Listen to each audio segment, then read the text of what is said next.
പിതാവിന്റെയും പുത്രന്റെയും പരിശുദ്ധാത്മാവിന്റെയും നാമത്തിൽ ആമേൻ.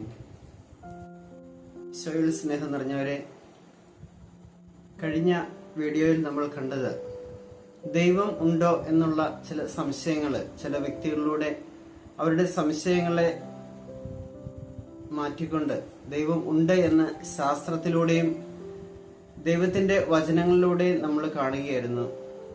ആ ദൈവത്തെ കണ്ടെത്തുവാന്, ദൈവത്തിന്റെ ശക്തി അറിയുവാൻ വേണ്ടി നമ്മൾ കഴിഞ്ഞ വീഡിയോയിൽ നമ്മൾ ശ്രമിച്ചു. എന്നാൽ ആ ദൈവം എവിടെ വസിക്കുന്നു എന്നുള്ളതാണ് അടുത്ത വിഷയം. പലരും പറയാറുണ്ട് ദൈവം എവിടെയാണ് വസിക്കുന്നത്. ചിലർ പറയുന്നുണ്ട് ദൈവം മനുഷ്യരുടെ ഹൃദയത്തിലാണ് വസിക്കുന്നത്. ചിലർ പറയുന്നു ദൈവം ഭൂമി മുഴുവനിലും വസിക്കുന്നു. ചിലർ പറയുന്നു സ്വർഗത്തിലാണ് ദൈവം വസിക്കുന്നത്. ദൈവം എവിടെയാണ് വസിക്കുന്നത്? ദൈവത്തിന് ഒരു രാജ്യമുണ്ട്, ദൈവരാജ്യം എന്ന് പറയുന്നത് പോലെ ദൈവം വസിക്കുന്ന ഒരു സ്ഥലമുണ്ട്, അതാണ് സ്വർഗം. നമ്മൾ പലപ്പോഴും പറയുന്നതാണ് സ്വർഗത്തിലേക്ക് പോവുക, മരണശേഷം നമ്മൾ എല്ലാവരും സ്വർഗത്തിൽ പോകണം, അതിനുവേണ്ടി നമ്മൾ പ്രയത്നിക്കണം. അപ്പൊ ദൈവമായിരിക്കുന്നത് സ്വർഗത്തിലാണ് എന്നുള്ളൊരു കാഴ്ചപ്പാട് നമുക്ക് എല്ലാവർക്കും ഉണ്ട്. അപ്പൊ ദൈവത്തിന്റെ സ്നേഹം നമ്മോട് കൂടെയുണ്ട്. ദൈവത്തിന്റെ മനുഷ്യാവതാരത്തോടുകൂടി ദൈവം തിരുവോസ്തിയായി പരിശുദ്ധ കുർബാനയായി നമ്മോട് കൂടെ വസിക്കുന്നുണ്ട്, നമ്മുടെ ഹൃദയങ്ങളിൽ വസിക്കുന്നുണ്ട്. എന്നിരുന്നാലും ദൈവത്തിന്റെ രാജ്യം എന്ന് പറയുന്നത്, ദൈവം വസിക്കുന്ന സ്ഥലം എന്ന് പറയുന്നത് സ്വർഗമാണ്. ആ സ്വർഗത്തെ കുറിച്ചാണ് നമ്മൾ ഇന്ന് ധ്യാനിക്കാൻ പോകുന്നത്. ആ സ്വർഗം എവിടെയാണ്? സ്വർഗമുണ്ടോ?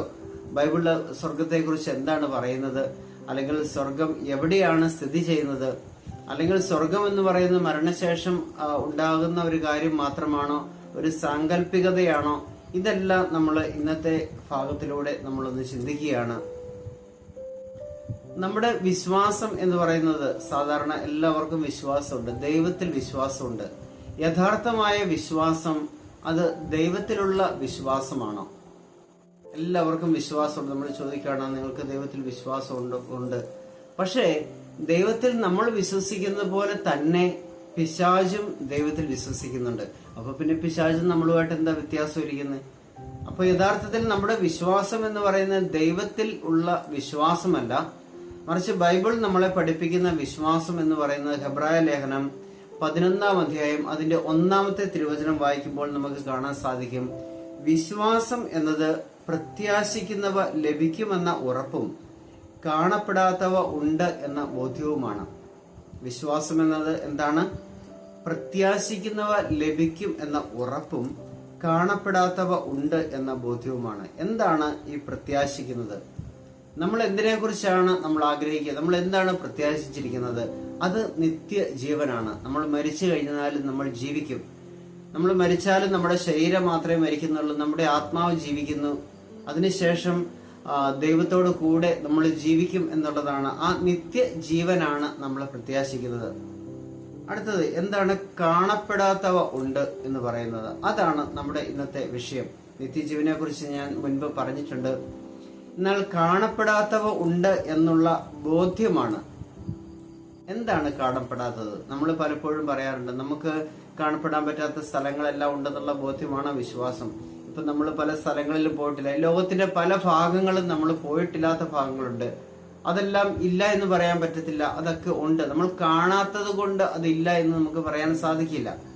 അതാണ് ഇവിടെ ഉദ്ദേശിക്കുന്നത്. അതുപോലെ തന്നെയാണ് ഈ ഭൂമിയിൽ കാണപ്പെടാത്ത, ഈ പ്രപഞ്ചത്തിൽ കാണപ്പെടാത്ത ചില കാര്യങ്ങൾ ഉണ്ട് എന്ന ഉള്ള ബോധ്യം നമുക്ക് ലഭിക്കുമ്പോഴാണ് യഥാർത്ഥ വിശ്വാസത്തിലേക്ക് നമ്മൾ വരിക. സ്വർഗവും നരകവും ഈ ഭൂമിയിൽ നിന്നല്ല, ഈ പ്രപഞ്ചത്തിൽ ആരും കണ്ടിട്ടില്ല. സ്വർഗത്തെക്കുറിച്ച് പല പ്രവാചകന്മാരും ദർശനങ്ങളിലൂടെയും, അതുപോലെ ചില വ്യക്തികൾ കുറച്ച് സമയം മരിച്ചതിന് ശേഷം തന്റെ ശരീരത്തിലേക്ക് വേണ്ടി ജീവിക്കുമ്പോൾ അവര് പറയുന്ന ചില കാര്യങ്ങൾ സ്വർഗത്തെക്കുറിച്ചും നരകത്തെക്കുറിച്ചും പല വിശുദ്ധരും അതിനെക്കുറിച്ച് രേഖപ്പെടുത്തിയിട്ടുണ്ട്. സ്വർഗത്തെ കാണാൻ പറ്റി, നരകത്തെ കാണാൻ പറ്റി, ശുദ്ധീകരണ സ്ഥലം കാണാൻ സാധിച്ചു. അത് ദൈവത്തിന്റെ ഒരു വെളിപ്പെടുത്തലാണ്. എന്നാൽ യഥാർത്ഥമായിട്ടുള്ള സ്വർഗം അത് എവിടെയാണ്? ബൈബിള് അതിനെക്കുറിച്ച് എന്ത് പറയുന്നു? സ്വർഗം എവിടെയാണ് സ്ഥിതി ചെയ്യുന്നത്? കൃത്യമായിട്ടുള്ളൊരു സ്ഥലമുണ്ടോ? ഉണ്ട്. കാരണം അത് ഒരു സാങ്കല്പികമല്ല. മരിച്ചു കഴിയുമ്പോൾ, മനുഷ്യൻ മരിച്ചു കഴിയുമ്പോൾ ഉണ്ടാകുന്ന ഒരു ലോകമല്ല അത്, മറിച്ച് ഇപ്പോഴും ഉള്ള ഒരു സ്ഥലമാണ് സ്വർഗം. അതുകൊണ്ടാണ് ഈശോ മരണശേഷം ഉയർത്തെഴുന്നേറ്റ് സ്വർഗസ്ഥനായ പിതാവിന്റെ വലതുഭാഗത്ത് ഉപവിഷ്ടനായിരിക്കുന്നു. അപ്പോൾ ഒരു സ്വർഗം എന്ന് പറഞ്ഞ സ്ഥലമുണ്ട്. 2000 വർഷം മുമ്പ് ക്രിസ്തു ജീവിച്ച് മരിച്ച് ഉയർത്തെഴുന്നേറ്റ് സ്വർഗസ്ഥനായ പിതാവിന്റെ വലതുഭാഗത്ത് ഉപവിഷ്ടനായിരിക്കുന്ന ആ സ്വർഗം എന്ന് പറയുന്ന ഒരു സ്ഥലമുണ്ട്. ഇനി ആ ക്രിസ്തു രണ്ടാമത് വീണ്ടും ഈ ഭൂമിയിലേക്ക് വരും. അത് നമ്മളെ വിധിക്കുവാൻ വേണ്ടിയിട്ടാണ്. പാപം ചെയ്തവരെ വിധിക്കുവാനും നമ്മെ നിത്യജീവനിലേക്ക് നയിക്കുവാനും വേണ്ടിയിട്ടാണ്. അപ്പൊ ഈ സ്വർഗം എവിടെയാണെന്ന് നമുക്കൊന്ന് നോക്കാം. ഉൽപ്പത്തി പുസ്തകം നമ്മൾ എടുക്കുമ്പോൾ നമുക്ക് കാണാൻ സാധിക്കും. ഉൽപ്പത്തി പുസ്തകത്തിന്റെ 1-ാം അധ്യായം 1 മുതലുള്ള തിരുവചനങ്ങൾ നമുക്കൊന്ന് ധ്യാനിക്കാം. ആദിയിൽ ദൈവം ആകാശവും ഭൂമിയും സൃഷ്ടിച്ചു. അപ്പൊ ദൈവം സൃഷ്ടിച്ച 2 കാര്യങ്ങളെ കുറിച്ചാണ് ആദ്യം തന്നെ ബൈബിളിന്റെ ആദ്യ അധ്യായത്തില് ആദ്യത്തെ തിരുവചനം പറയുന്നത്. ദൈവം സൃഷ്ടിച്ച 2 കാര്യങ്ങൾ, ദൈവത്തിന്റെ സൃഷ്ടിയിൽ നിന്ന്, ദൈവത്തിന്റെ ശക്തിയിൽ നിന്ന് ഉണ്ടായ 2 കാര്യങ്ങൾ. ഒന്ന് ആകാശം, ഒന്ന് ഭൂമി. തുടർന്ന് 2-ാമത്തെ തിരുവചനം നമുക്ക് നോക്കാം. ഭൂമി രൂപരഹിതവും ശൂന്യവുമായിരുന്നു. അതായത് അന്ന് ഈ ഭൂമി എന്ന് പറയുന്നത് അതിന് രൂപമില്ലായിരുന്നു. ഇന്നാണ് നമ്മൾ കാണുന്ന ഈ ഭൂമിക്ക് രൂപമുണ്ടായത്. അത് ഉരുണ്ടതാണെന്ന് പറയുകയും ആ ഭൂമിയിൽ ഒത്തിരി സസ്യങ്ങളും ജീവജാലങ്ങളും ആ ഭൂമിക്കൊരു ആകൃതി വന്നത് ഇന്നാണ്. അപ്പോൾ അന്ന് ഭൂമിക്ക് രൂപമില്ലായിരുന്നു. എന്തൊക്കെയോ ഒരു ചെറിയ ചെറിയ കാഴ്ചകൾ മാത്രം എന്ന് നമുക്ക് സങ്കല്പിക്കാം. ഭൂമി രൂപരഹിതവും ശൂന്യവുമായിരുന്നു. ആഴത്തിന് മുകളിൽ അന്ധകാരം വ്യാപിച്ചിരുന്നു. ദൈവത്തിന്റെ ചൈതന്യം വെള്ളത്തിന് മീതെ ചലിച്ചുകൊണ്ടിരുന്നു. ഇതാ ഇവിടെ ഒരു കാര്യം പ്രത്യേകം നിങ്ങൾ ഓർമ്മിക്കുക. ആഴത്തിന് മുകളിൽ അന്ധകാരം വ്യാപിച്ചിരുന്നു. അപ്പോൾ താഴെ നമ്മൾ ആദ്യം തുടങ്ങുന്ന ആഴം. ആഴത്തിന് മുകളിൽ അന്ധകാരം വ്യാപിച്ചിരുന്നു. ദൈവത്തിന്റെ ചൈതന്യം വെള്ളത്തിന് മീതെ ചലിച്ചുകൊണ്ടിരുന്നു. അപ്പൊ ഇവിടെ 4 കാര്യങ്ങളാണ് പറയുന്നത്. 1 ആഴം, 2 അന്ധകാരം, 3 വെള്ളം, അതിന് മേലെ ദൈവത്തിന്റെ ചൈതന്യം. 4 അവസ്ഥകളാണ് ഈ ഉൽപ്പത്തി പുസ്തകം 1-ാമത്തെ അധ്യായത്തില് 2-ാമത്തെ തിരുവചനം പറയുക. അപ്പൊ ആദിയിൽ ഉണ്ടായിരുന്ന കാര്യം എന്തൊക്കെയാണ്? 1 ആഴമുണ്ടായിരുന്നു, വലിയ അഗാധമായ ഗർത്തം, വലിയ അഗാധ ഗർത്തമുണ്ടായിരുന്നു. അതിന്റെ മുകളില് അന്ധകാരം നിറഞ്ഞിരുന്നു. ഈ അഗാധ ഗർത്തത്തിന്റെ മുകളില് മുഴുവൻ അന്ധകാരമായിരുന്നു. ഈ അന്ധകാരത്തിന് മുകളില് ജലം, അതാണ് വെള്ളത്തിന് മീതെ ദൈവത്തിന്റെ ചൈതന്യം എന്ന് പറയുമ്പോൾ ഈ അന്ധകാരത്തിന് മുകളിൽ ജലമുണ്ടായിരുന്നു. ഈ ജലത്തിന്റെ മുകളില് ദൈവത്തിന്റെ ചൈതന്യം ചലിച്ചുകൊണ്ടിരുന്നു. നോക്കുക, അപ്പൊ അവിടെ എന്തെല്ലാം കാര്യങ്ങളുണ്ട്? ആഴമുണ്ട്, അന്ധകാരമുണ്ട്, ജലമുണ്ട്, ജലത്തിന് മുകളിൽ ദൈവത്തിന്റെ ചൈതന്യമുണ്ട്. ഈ 4 കാര്യങ്ങൾ നമ്മുടെ മനസ്സിലുണ്ടായിരിക്കട്ടെ. വീണ്ടും നമ്മൾ തുടർന്ന് വായിക്കുമ്പോൾ ദൈവത്തിന്റെ സൃഷ്ടിയാണ്. ദൈവം വെളിച്ചം ഉണ്ടാകട്ടെ എന്ന് പറഞ്ഞ് വെളിച്ചമുണ്ടായി. ഇരുളിൽ നിന്ന് വെളിച്ചത്തെ വേർതിരിച്ചു. വെളിച്ചത്തിന് പകലെന്നും ഇരുളിന് രാത്രി എന്നും പേരിട്ടു. സന്ധ്യയായി പ്രഭാതമായി 1-ാം ദിവസം. 6-ാമത്തെ തിരുവചനം നമുക്ക് വായിക്കാം. ദൈവം വീണ്ടും അരുളി ചെയ്തു, ജലമധ്യത്തിൽ ഒരു വിധാനം ഉണ്ടാകട്ടെ.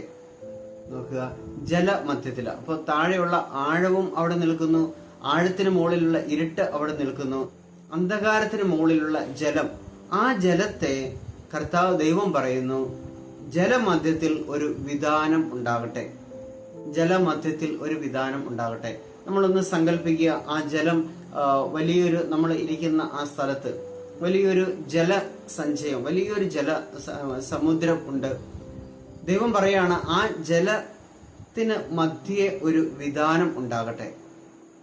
ദൈവം വിധാനം ഉണ്ടാക്കുകയും അതിന് താഴെയുള്ള ജലത്തെ മുകളിലുള്ള ജലത്തിൽ നിന്ന് വേർതിരിക്കുകയും ചെയ്തു. അപ്പൊ ഈ വിധാനം ഉണ്ടായത് എന്താണ്? ജലത്തെ 2ആയിട്ട് തിരിക്കുകയാണ് ദൈവം ചെയ്തത്. അത് ഒരു ഭാഗത്തെ മുകളിലേക്കും ഒരു ഭാഗത്തെ താഴേക്കും. അതായത് ജലം ഒന്നിച്ചിരുന്ന ജലത്തെ, ഒരു വലിയ സമുദ്രം, കടല്, അല്ലെങ്കിൽ അതിൽ കൂടുതൽ നമുക്ക് പറയാൻ നമുക്ക് സാധിക്കില്ല. അപ്പോൾ വലിയ ഒരു ജല സമൂഹത്തെ 2ആയി വേർതിരിച്ചു. അത് ഒന്ന് മുകളിലേക്കും ഒന്ന് താഴേക്കും. അതുകൊണ്ടാണ് പറയുന്നത്, ദൈവം അരുളി ചെയ്ത് ജലമധ്യത്തിൽ ഒരു വിധാനം ഉണ്ടാകട്ടെ, അത് ജലത്തെ 2ആയി തിരിക്കട്ടെ. എന്നിട്ട് പറയുന്നു, ദൈവം വിധാനം ഉണ്ടാക്കുകയും അതിന് താഴെയുള്ള ജലത്തെ മുകളിലുള്ള ജലത്തിൽ നിന്ന് വേർതിരിക്കുകയും ചെയ്തു. കണ്ടോ? അപ്പൊ 2 ഭാഗമായിട്ട് ജലത്തെ തിരിച്ചു. ഒന്ന് മുകളിലുള്ള ജലം, ഒന്ന് താഴെ ഉള്ള ജലം. അതിന് നടുക്കായിട്ട് വിധാനം. എന്നിട്ട് 8-ാമത്തെ തിരുവചനം പറയുന്നു, വിധാനത്തിന് അവിടുന്ന് ആകാശം എന്ന് പേരിട്ടു. നോക്കുക, വിധാനത്തിന് അവിടുന്ന് ആകാശം എന്ന് പേരിട്ടു. അപ്പം മുകളിലുള്ള ജലമുണ്ട്, താഴെയുള്ള ജലമുണ്ട്, അതിന്റെ നടുക്കായിട്ട് ദൈവം വിധാനം സൃഷ്ടിച്ചു. എന്നിട്ട് ആ വിധാനത്തിന് ആകാശം എന്ന് പേരിട്ടു. വീണ്ടും അവിടുന്ന് പറയുകയാണ്, ദൈവം അരുളി ചെയ്തു, ആകാശത്തിന് കീഴിലുള്ള വെള്ളമെല്ലാം ഒരിടത്ത് ഒരുമിച്ച് കൂടട്ടെ. അപ്പോൾ ആകാശത്തിന് കീഴിലുള്ള വെള്ളമെല്ലാം ഒരിടത്ത് ഒരുമിച്ച് കൂടട്ടെ. അപ്പൊ ആകാശത്തിന് മുകളിലുള്ള ജലം അവിടെ നിൽക്കുകയാണ്, ആകാശത്തിന് താഴെയുള്ള ജലമെല്ലാം ഒരിടത്ത് ഒരുമിച്ച് കൂടട്ടെ. കര പ്രത്യക്ഷപ്പെടട്ടെ. എന്നിട്ട് ദൈവം പറഞ്ഞു, ഈ ഒരുമിച്ച് കൂടിയ ജലത്തിൽ നിന്നും കര പ്രത്യക്ഷപ്പെടട്ടെ. അങ്ങനെ സംഭവിച്ചു. കരയ്ക്ക് ഭൂമി എന്നും ഒരുമിച്ച് കൂടിയ ജലത്തിന് കടൽ എന്നും ദൈവം പേരിട്ടു. അത് നല്ലതെന്ന് അവിടുന്ന് കണ്ടു. നമ്മൾ കേട്ട കാര്യം ഒന്നുകൂടെ പറയാം. അഗാധമായ ഗർത്തം, അതായത് ആഴി, അന്ധകാരം, ജലം, ജലത്തിന് മുകളിൽ ദൈവത്തിന്റെ ചൈതന്യം. ഈ ജലത്തെ ദൈവം രണ്ടായിട്ട് വേർതിരിച്ചു, മുകളിൽ താഴെയുമായിട്ട് ജലത്തെ വേർതിരിച്ചു. ആ ജലത്തിന്റെ ഇടയ്ക്ക് വിധാനം ഉണ്ടാക്കി. ആ വിധാനത്തിന് ദൈവം ആകാശം എന്ന് പേരിട്ടു. അതിനുശേഷം ഈ ആകാശത്തിന് താഴെയുള്ള ജലത്തെ മുഴുവൻ ഒരുമിച്ച് കൂട്ടി. ആ ജലത്തിൽ നിന്ന് ഭൂമി ഉണ്ടാകട്ടെ എന്ന് പറഞ്ഞ് കര ഉണ്ടായി. അങ്ങനെയാണ് അതൊരു ഭൂമിയായിട്ട് മാറിയത്. പ്രപഞ്ചത്തെ ദൈവം സൃഷ്ടിക്കുന്നുണ്ട്. അതെല്ലാം ഈ ആകാശത്തിൽ നിൽക്കുന്ന, ആകാശത്തിന് താഴെയുള്ള ഭാഗത്താണ് പ്രപഞ്ച സൃഷ്ടി മുഴുവൻ നടക്കുന്നത്. ആകാശത്തിന് മേലിലുള്ള ജലസഞ്ചയം അതുപോലെ തന്നെ നിൽക്കുക. അപ്പൊ ആകാശത്തിന് താഴെയുള്ള ജലസഞ്ചയത്തെ പല സ്ഥലങ്ങളിലേക്കായിട്ട് അവിടുന്ന് ഡിവൈഡ് ചെയ്തിട്ടുണ്ടായിരിക്കണം. അതുകൊണ്ടാണ് നമുക്കിപ്പോൾ കാണാൻ സാധിക്കുന്നത് ഭൂമിയിലെ ജലവും ഇല്ലെ ഭൂമിയുടെ ആ കടലിന്റെ കരകളുമൊക്കെയാണ്. പലപ്പോഴും ചന്ദ്രനിലേക്കൊക്കെ ആൾക്കാർ പോകുമ്പോൾ അവിടെ ജലത്തിന്റെ അംശം കണ്ടെത്തി, അല്ലെങ്കിൽ മറ്റു ഗ്രഹങ്ങളിൽ ജലാംശം കണ്ടെത്തി എന്നൊക്കെ പറഞ്ഞ് പലപ്പോഴും ശാസ്ത്രം തന്നെ അതിനെക്കുറിച്ച് പഠിക്കുന്നുണ്ട്. അനേകം ദൂരങ്ങളിലേക്കൊന്നും പോകാൻ ശാസ്ത്രത്തിന് സാധിച്ചില്ല, ശാസ്ത്രജ്ഞന്മാർക്ക് ഇതുവരെ സാധിച്ചിട്ടില്ല. ഒരു സൗരയൂഥത്തിൽ തന്നെയാണ് നമ്മുടെ ഈ ഗ്രഹങ്ങളും ഭൂമി എല്ലാം നിൽക്കുന്നതെങ്കിൽ മറ്റു സൗരയൂഥങ്ങളും ഉണ്ടെന്നാണ് ശാസ്ത്രജ്ഞന്മാരൊക്കെ പറയുക. കണ്ടെത്താൻ സാധിച്ചിട്ടില്ലെങ്കിലും, കൃത്യമായിട്ടുള്ള തെളിവുകളില്ലെങ്കിലും. അതുപോലെ സൂര്യൻ, ഈ സൂര്യൻ പ്രകാശിക്കുന്ന ഈ സൂര്യൻ ഒരു അഗ്നിഗോളമാണെന്നും ഇതുപോലെ തന്നെ അനേകം സൂര്യന്മാരുണ്ടെന്നും നക്ഷത്രങ്ങളെല്ലാം അഗ്നിഗോളങ്ങളായിട്ട് പ്രകാശിക്കും, സ്വന്തം പ്രകാശിക്കുന്ന അഗ്നികളാണെന്നെല്ലാം ശാസ്ത്രം ഇങ്ങനെ പറയുന്ന നമ്മൾ കേട്ടിട്ടുണ്ട്. ശാസ്ത്രജ്ഞന്മാർ അതിനെക്കുറിച്ച് പഠിച്ച് ആ പഠിത്തമൊന്നും ഒരിക്കലും പൂർത്തീകരിക്കാൻ പറ്റില്ല. കാരണം അതൊന്നും മനുഷ്യന്റെ കരങ്ങളിലല്ല. നമ്മളുടെ വിഷയം അതൊന്നുമല്ല. ഭൂമി സൃഷ്ടിച്ചു, ഭൂമിയില് ജലത്തെയും അവിടുന്ന് വേർതിരിച്ചു, കരയും കടലുമായിട്ട് അവിടുന്ന് വേർതിരിച്ചു. നോക്കുക, ഈ ഭൂമിയുടെ മുകളിലായിട്ട് നമ്മൾ കാണുന്ന ആകാശം, ആകാശം എന്ന് പറയുന്നത് നക്ഷത്രങ്ങൾ കൊണ്ടും ഗ്രഹങ്ങൾ കൊണ്ടും വളരെ വിശാലമായ കണ്ണെത്താ ദൂരത്ത് കിടക്കുന്ന ഒരു സ്ഥലമാണ് ആകാശം. അതായത് സ്പേസ് എന്നൊക്കെ പറയും. സ്പേസിലൊക്കെ ശാസ്ത്രജ്ഞന്മാര് പോകുന്നതാണ്, റോക്കറ്റിലൊക്കെ പോകുന്ന. അപ്പൊ ഈ ആകാശത്തിന്റെ മുകളിൽ നിൽക്കുന്ന ജലം അപ്പോഴും അവിടെ തന്നെ നിൽക്കുക. ആ ആകാശത്തിന് മുകളിലുള്ള ജലത്തിന്റെ മുകളിൽ ദൈവത്തിന്റെ ചൈതന്യം ചലിച്ചുകൊണ്ടിരിക്കുന്നു. ഉൽപ്പത്തി പുസ്തകം 2-ാം അധ്യായത്തിൽ പറയുന്ന പോലെ ആ ദൈവത്തിന്റെ ചൈതന്യം ആകാശത്തിന് മുകളിലുള്ള ജലസഞ്ചയത്തിന് മുകളിൽ ദൈവത്തിന്റെ ചൈതന്യം തുടിച്ചുകൊണ്ടിരിക്കുന്നു. അത് ചലിച്ചുകൊണ്ടിരിക്കുന്നു എപ്പോഴും. ആ ചലിക്കുന്നതാണ് ദൈവത്തിന്റെ ചൈതന്യം, അല്ലെങ്കിൽ പരിശുദ്ധാത്മാവിന്റെ ചൈതന്യം എന്ന് പറയുന്നത്. ത്രിത്വിക ദൈവത്തിന്റെ ചൈതന്യം. അവിടെയാണ് സ്വർഗം സ്ഥിതി ചെയ്യുന്നത്. ആ ദൈവത്തിന്റെ ചൈതന്യം, ചലിച്ചുകൊണ്ടിരുന്ന ചൈതന്യം ദൈവം ഒരു മനുഷ്യനായിട്ട് ഈ ഭൂമിയിലേക്ക് അവതരിച്ചെങ്കിൽ അത് ആ ഈശോ, മനുഷ്യനായിട്ട് അവതരിച്ച യേശു ക്രിസ്തു അവതരിക്കുവാന് പരിശുദ്ധ അമ്മയിലൂടെ ശരീരം എടുത്തുകൊണ്ട് ആ ഈശോ ഉയർത്തെഴുന്നേറ്റ് ഉദ്ധാനം ചെയ്ത് സ്വർഗത്തിലേക്ക് അവിടുന്ന് എഴുന്നള്ളി സ്വർഗാരോഹണം ചെയ്ത് ഇതാ പിതാവായ ദൈവത്തിന്റെ വലതുഭാഗത്തിരിക്കുന്നു. ഈ സ്വർഗത്തിൽ ഇരിക്കുന്നെന്ന് നമ്മൾ കാണുന്നു. സങ്കീർത്തന പുസ്തകം 148-ാം അധ്യായം, സങ്കീർത്തന പുസ്തകം 148-ാം അധ്യായത്തില് അതിന്റെ 4-ാമത്തെ തിരുവചനം ഇപ്രകാരം അരുളി ചെയ്യുന്നു: ആകാശത്തിന് മേലുള്ള ജലസഞ്ചയമേ അവിടുത്തെ സ്തുതിക്കുവാൻ. നോക്കുക, ആകാശത്തിന് മേലെ സ്ഥിതി ചെയ്യുന്ന ജലസഞ്ചയമേ അവിടുത്തെ സ്തുതിക്കുവിൻ. അപ്പോൾ ആ ജലസഞ്ചയം, ആകാശത്തിന് മുകളിൽ ഇപ്പോഴും ഒരു ജലസഞ്ചയം, വലിയൊരു ജലസഞ്ചയം സ്ഥിതി ചെയ്യുന്നു എന്ന് വചനം നമ്മെ ഓർമ്മപ്പെടുത്തുന്നു. വീണ്ടും പറയുന്നു, സങ്കീർത്തനം 29, സങ്കീർത്തന പുസ്തകം 29 അധ്യായം അതിന്റെ 3 തിരുവചനം ഇപ്രകാരം നമ്മെ ഓർമ്മപ്പെടുത്തുന്നു. കർത്താവിന്റെ സ്വരം ജലരാശിക്ക് മീതെ മുഴങ്ങുന്നു, ജലസഞ്ചയങ്ങൾക്ക് മീതെ മഹത്വത്തിന്റെ ദൈവം ഇടിനാദം മുഴക്കുന്നു. നോക്കുക, ജലസഞ്ചയങ്ങൾക്ക് മീതെ, ആകാശത്തിന് മേലെയുള്ള ജലസഞ്ചയത്തിന് മീതെ ദൈവം ഇടിനാദം മുഴക്കുന്നു. ദൈവത്തിന്റെ ശബ്ദം ആ ജലസഞ്ചയത്തിന് മീതെ എപ്പോഴും മുഴങ്ങി കേട്ടുകൊണ്ടിരിക്കുന്നു.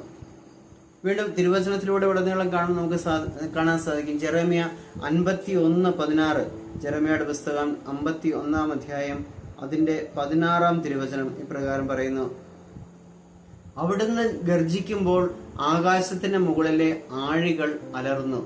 ദൈവത്തിന്റെ ശബ്ദം, അവിടുന്ന് ദൈവം സംസാരിക്കുമ്പോൾ ഈ ജലസഞ്ചയത്തിന് മുകളിലുള്ള ആകാശത്തിലെ ജലസഞ്ചയത്തിലെ ആഴികൾ അലറുന്നു. നമ്മുടെ കടലില് തിരമാല അടിക്കുന്നത് പോലെ ആകാശത്തിന് മുകളിലുള്ള ജലസഞ്ചയത്തില് തിരമാലകൾ, ആഴികൾ അലറുന്നു. ദൈവത്തിന്റെ ശബ്ദം കേട്ടുകൊണ്ട് ആ ആഴികൾ, തിരമാലകള് ശക്തമായിട്ട് തിരമാലകൾ അടിക്കുന്നു. അതാണ് ദൈവത്തിന്റെ ചൈതന്യം എപ്പോഴും ചലിച്ചുകൊണ്ടിരിക്കുന്നത്. യെശയ്യാ പ്രവാചകന്റെ പുസ്തകം 40 അധ്യായം അതിന്റെ 22 തിരുവചനം, കുറച്ച് വചനങ്ങൾ നമുക്ക് നോക്കാം. യെശയ്യാ 40:22 ഇപ്രകാരം പറയുന്നു. ഭൂമിക്ക് മുകളിൽ ആകാശവിധാനത്തിന് ഉപവിഷ്ടനായിരിക്കുന്നവനാണ് അവിടുന്ന്. എന്താണ്? ഭൂമിക്ക് മുകളിൽ ആകാശവിധാനത്തിന് ഉപവിഷ്ടനായിരിക്കുന്നവനാണ് അവിടുന്ന്. അപ്പോൾ ദൈവം വസിക്കുന്ന സ്ഥലം എന്ന് പറയുന്നത് ഈ ഭൂമിയല്ല, ഈ ഭൂമിയുടെ മുകളിലുള്ള ആകാശമല്ല. ആകാശത്തിന് മുകളിൽ ഒരു വലിയ ജലസഞ്ചയമുണ്ട്. ഈ ജലസഞ്ചയത്തിന് മുകളിൽ ദൈവം ഉപവിഷ്ടനായിരിക്കുന്നു. ആ ജലസഞ്ചയത്തിന് മുകളില് ദൈവം സ്വർഗം എന്ന് പറയുന്ന ഒരു വലിയ സങ്കേതത്തിൽ, അതായത് മനുഷ്യർക്ക് നമുക്ക് വേണ്ടി ദൈവം വാഗ്ദാനം ചെയ്യുന്ന ആ സ്വർഗത്തില് ദൈവം ഉപവിഷ്ടനായിരിക്കുന്നു. നമുക്ക് നമ്മുടെ മരണശേഷം ദൈവം നമുക്ക് വേണ്ടി വാഗ്ദാനം ചെയ്തിരിക്കുന്ന, നിത്യജീവൻ വാഗ്ദാനം ചെയ്തിരിക്കുന്ന സ്വർഗം അതാണ്. നമുക്ക് പലപ്പോഴും നമുക്ക് കാണാവുന്നതാണ്, ആകാശത്ത് നല്ല തെളിഞ്ഞ ആകാശം കാണുമ്പോൾ നമുക്കറിയാം, നല്ല നീല നിറത്തിലുള്ള ആകാശം നമുക്ക് കാണാൻ സാധിക്കും. പലപ്പോഴും ഞാൻ ചിന്തിച്ചിട്ടുണ്ട്, ഈ ആകാശത്തിന്റെ മുകളിലേക്ക് നോക്കുമ്പോൾ ആകാശത്തിന് മുകളിലുള്ള ആ ജലസഞ്ചയം കാണുവാൻ, കടൽ കാണുവാൻ, നിങ്ങൾ ശ്രദ്ധിച്ചിട്ടുണ്ടോ എന്നറിയത്തില്ല. കടലിൽ പോകുമ്പോൾ, നമ്മുടെ കടൽ തീരത്തൊക്കെ പോകുമ്പോൾ നീലക്കടൽ ഇങ്ങനെ നല്ല വിശാലമായിട്ട് കിടക്കുമ്പോൾ ആ കടലിന്റെ അങ്ങേയറ്റം ആകാശം നല്ല നീല കളറിൽ ഈ കടലിനോട് ചേർന്ന് നിൽക്കുന്നതായിട്ട് നമുക്ക് കാണാൻ സാധിക്കും. നോക്കുക, ആകാശത്തിന് മുകളിലുള്ള ജലസഞ്ചയത്തിനും നീല കളറ്, ഈ കടലിനും നീല കളറ്. എന്തുകൊണ്ടാണ് ഈ കടലിന്റെ അതേ കളർ തന്നെ ആകാശത്തിനും വന്നത്? നമ്മൾ ചിന്തിക്കേണ്ട കാര്യമാണ്. ദൈവം ഇതെല്ലാം ഒരു അടയാളമായിട്ട്, നമുക്കറിയാം ഈ സ്പേസിലേക്ക് പോയിരുന്ന, റോക്കറ്റിലേക്ക് പോയിരുന്ന കുറെ ദൂരേക്ക് ചെല്ലണം. കുറെ ചെല്ലുമ്പോൾ ഇരുട്ടായിരിക്കാം, വെളിച്ചമായിരിക്കും, നമുക്കറിയത്തില്ല. നമ്മൾ പോയിട്ടില്ലാത്തതുകൊണ്ട് നമുക്കറിയില്ല. എങ്കിലും ഭൂമിയിൽ നിന്ന് നോക്കുമ്പോൾ ഇതാ സ്വർഗത്തെ നമുക്ക് കാണുവാൻ സാധിക്കും. സ്വർഗത്തിന് താഴെയുള്ള ജലസഞ്ചയത്തെ നമുക്ക് കാണാൻ സാധിക്കും. അപ്പോൾ സ്വർഗം എന്നുള്ളത് ഒരു സാങ്കല്പികമല്ല, അത് യഥാർത്ഥത്തിൽ ഉള്ളത് തന്നെയാണെന്ന് തിരുവചനം നമ്മെ ഓർമ്മിപ്പിക്കുന്നു. നമുക്കറിയാം, നോഹയുടെ കാലത്ത് ജലപ്രളയം ഉണ്ടായ ഒരു കാലഘട്ടത്തെ കുറിച്ച് നമ്മൾ കേട്ടിട്ടുണ്ട്. ഉൽപ്പത്തി പുസ്തകത്തിലെ 7 അധ്യായം, ഉൽപ്പത്തി പുസ്തകം 7 അധ്യായം അതിന്റെ 11 തിരുവചനം നമുക്ക് നോക്കാം. അവിടെ ഇപ്രകാരമാണ് പറയുന്നത്. നോഹയുടെ ജീവിതത്തിന്റെ 600-ാം വർഷം 2-ാം മാസം 17-ാം ദിവസം അഗാധങ്ങളിലെ ഉറവുകൾ പൊട്ടിയൊഴുകി ആകാശത്തിന്റെ ജാലകങ്ങൾ തുറക്കപ്പെട്ടു. ആകാശത്തിന്റെ ജാലകങ്ങൾ തുറക്കപ്പെട്ടു. വീണ്ടും 2-ാമത്തെ അധ്യായത്തിൽ, ഉൽപ്പത്തി പുസ്തകം 2-ാം അധ്യായത്തില് 8-ാം അധ്യായത്തില്, 7-ാം അധ്യായം നമ്മളിപ്പോ വായിച്ചു. ഉൽപ്പത്തി അടുത്ത അധ്യായത്തില് 8-ാം അധ്യായത്തില് അതിന്റെ 2-ാമത്തെ തിരുവചന പ്രകാരം പറയുന്നു. അവിടുന്ന് ഭൂമിയിൽ കാറ്റ് വീശി വെള്ളം ഇറങ്ങി. അതായത് ജലപ്രളയം ഉണ്ടായി കർത്താവ് അവിടുത്തെ കാറ്റ് ഭൂമിയിലേക്ക് വീശി ആ വെള്ളം ഇറങ്ങുന്ന സമയമാണ് അവിടുന്ന് കാണിക്കുക. അതുപോലെ അഗാധങ്ങളിലെ ഉറവുകൾ നിലച്ചു. അടുത്ത വചനം നോക്കുക. ആകാശത്തിന്റെ ജാലകങ്ങൾ അടഞ്ഞു.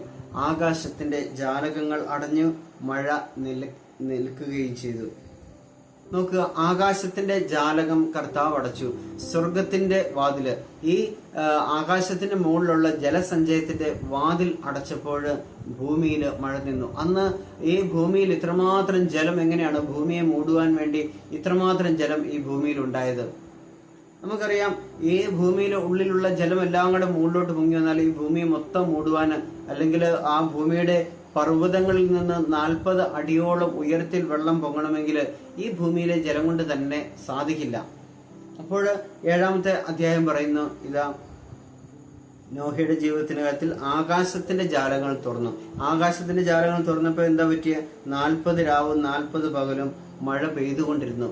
അടുത്ത 8-ാം അധ്യായത്തിൽ 2-ാമത്തെ തിരുവചനം പറയുന്നുണ്ട്, ഇത് ആകാശത്തിന്റെ ജാലകങ്ങൾ അടഞ്ഞു, മഴ നിൽക്കുകയും ചെയ്തു.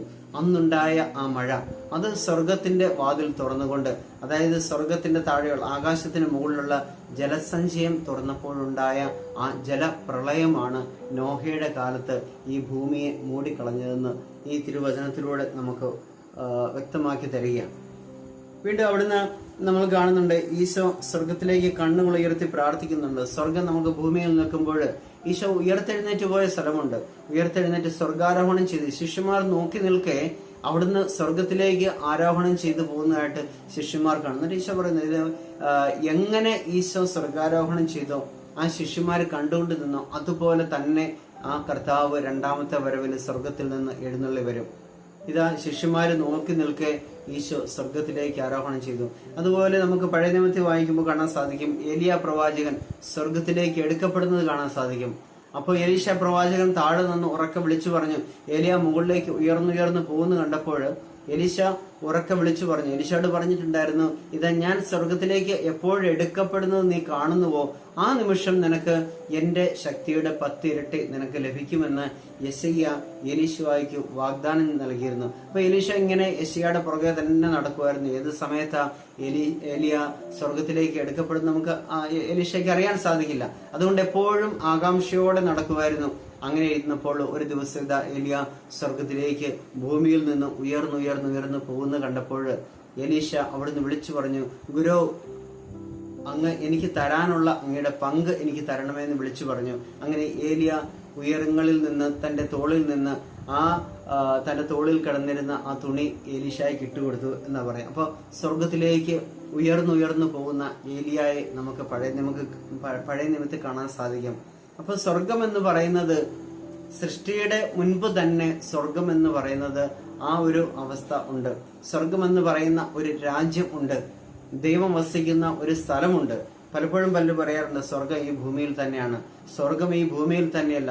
സ്വർഗം ആകാശത്തിന് മേലെ ജലസഞ്ചയങ്ങൾക്ക് ഉപരിയാണ് ആ സ്വർഗം. ആ സ്വർഗത്തിലാണ് കർത്താവ് വസിക്കുന്നത്. കർത്താവ് എങ്ങനെയാണ് സ്വർഗത്തിൽ വസിക്കുന്നത്? അതും തിരുവചനം പറയുന്നുണ്ട്, ഇന്ദ്രനീല സിംഹാസനത്തിലാണ് ദൈവം വസിക്കുക. ഇന്ദ്രനീല സിംഹാസനം, ആ സിംഹാസനം ഇട്ടിരിക്കുന്നത്, ആ സിംഹാസനത്തിന് മുകളിൽ ദൈവത്തെ വഹിച്ചുകൊണ്ടിരിക്കുന്ന കെരൂബുകളെ നമുക്ക് കാണാൻ സാധിക്കും തിരുവചനത്തിലൂടെ. അതായത് ഇന്ദ്രനീല കല്ലുകൾ കൊണ്ടുണ്ടാക്കിയ ഈ ജല തടാകത്തിൽ, അതുകൊണ്ട് വെളിപാടിന്റെ പുസ്തകത്തിൽ പറയുന്നുണ്ട്, എന്താണ്, ഒരു പളുങ്ക് കടലിനെ കുറിച്ച് പറയുന്നുണ്ട്. വെളിപാടിന്റെ പുസ്തകം 4-ാം അധ്യായം 6-ാമത്തെ തിരുവചനം പറയുന്നുണ്ട്. വെളിപാടിന്റെ പുസ്തകം 4-ാം അധ്യായം അതിന്റെ 6-ാമത്തെ തിരുവചനത്തിൽ ഇപ്രകാരമാണ് പറയുന്നത്, സിംഹാസനത്തിന് മുൻപിൽ ഒരു പളുങ്ക് കടൽ, ഒരു നീല തടാകം, നീലക്കടൽ, അതാണ് ജലസഞ്ചയം സിംഹാസനത്തിന് മുൻപിൽ. അപ്പൊ സിംഹാസനം എവിടെയാണ്? ഈ നീല പളുങ്ക് കടലിന് മുകളിലാണ് സിംഹാസനം ഉറപ്പിച്ചിരിക്കുന്നത്.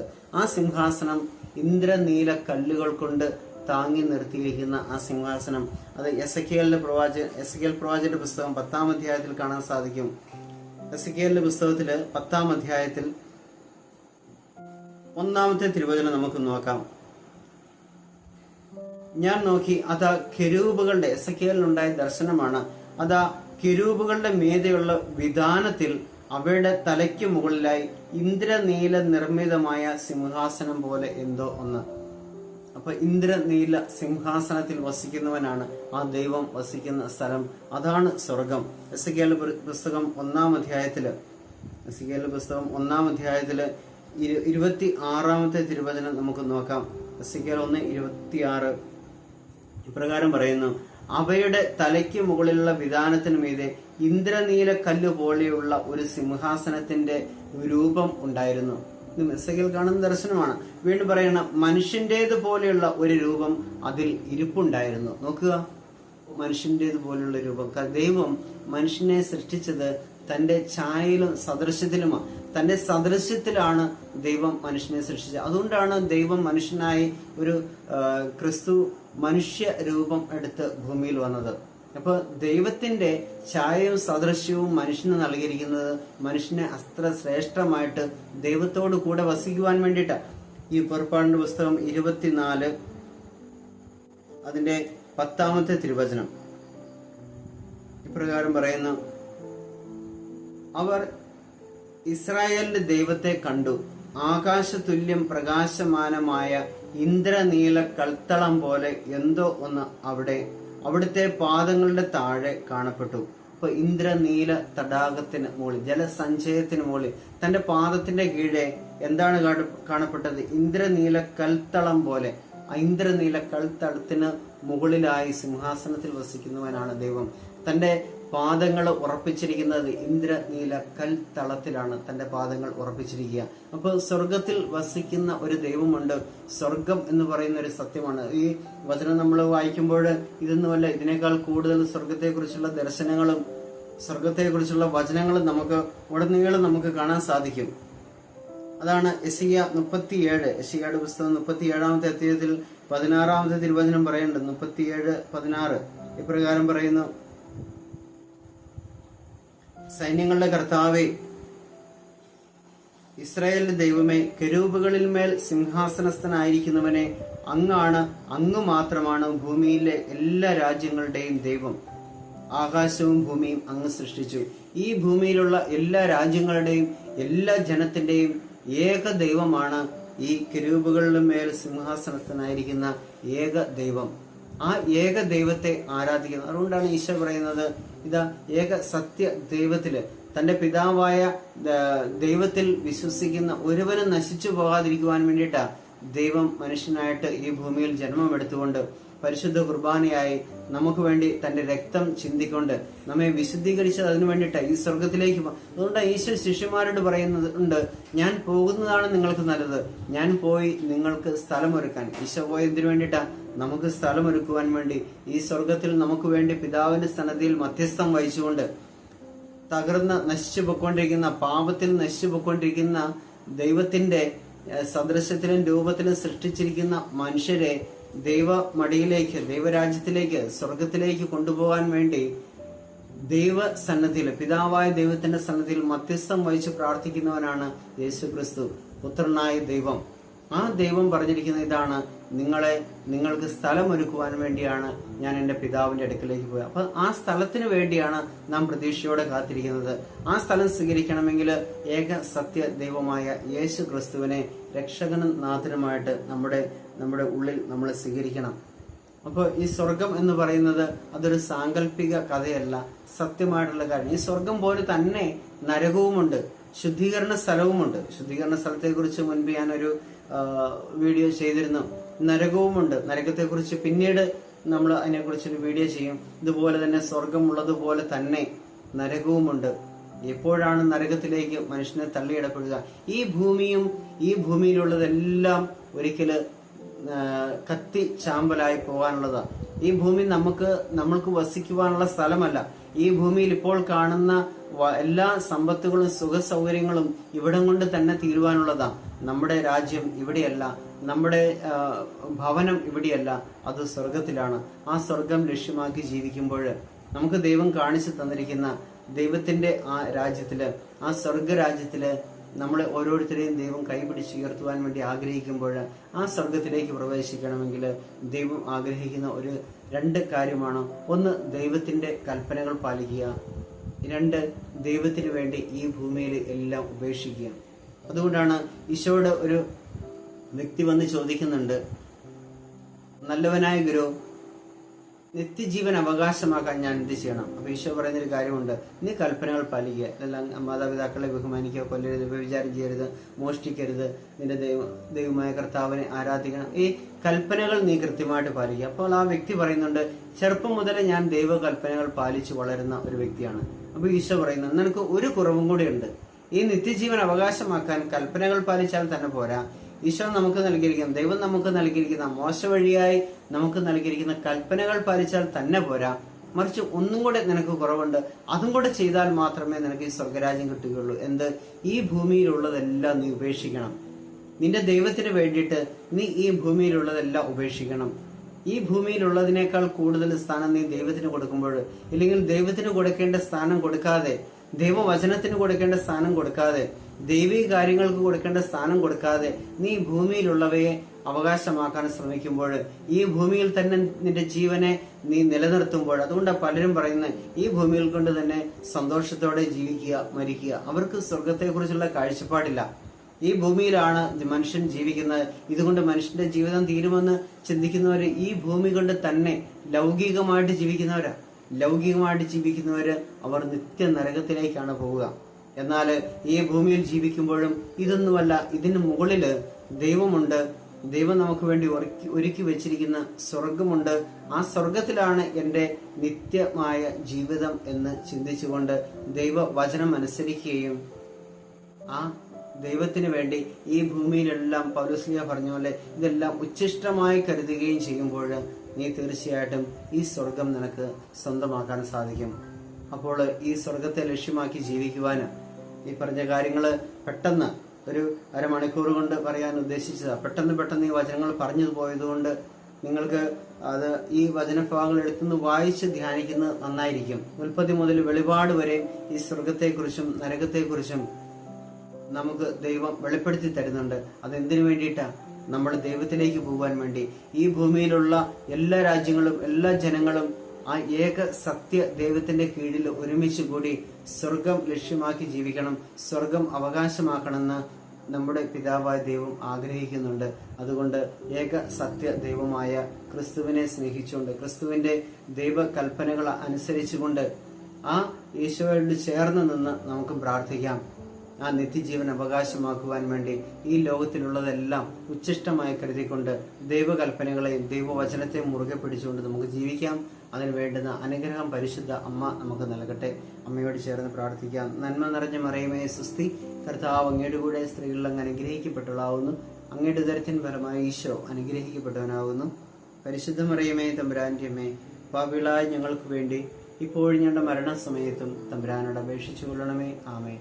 പിതാവിന്റെയും പുത്രന്റെയും പരിശുദ്ധാത്മാവിന്റെയും നാമത്തിൽ ആമേൻ.